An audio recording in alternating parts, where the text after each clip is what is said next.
Сәлем сұлулар, сіздермен бүгін мен осындай керемет кекстің рецебімен бөліспекшімін. Видеоны соңына дейін қарап, бірге дайындайтын боламыз. Ең алдымен 3 жұмыртқамызға 200 грамм қантымызды қосып, жақсылап араластыратын боламыз.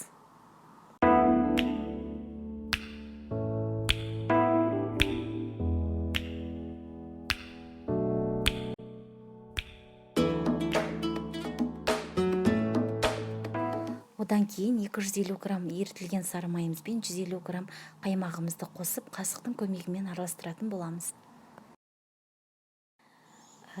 Келесі қыздар, қамыр қопсытқышымызбен 400 грамм ұнымызды осындай кекстарымыз жақсы көтерілу үшін 3 бөлікке бөліп, осындай електен өткізетін боламыз.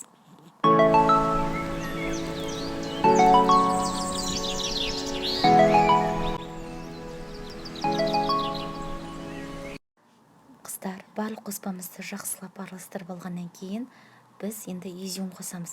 Изюмнің орнына өздеріңіздің қалауларыңыз бойынша жаңғақта қоссаңыздар болады.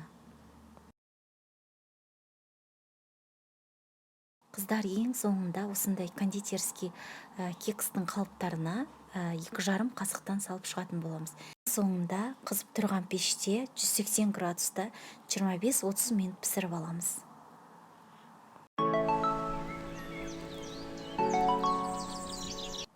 Қыздар, міне біздің кекстарымыз дайын, түрі де, дәмі де, көлемі де осындай керемет шыққан.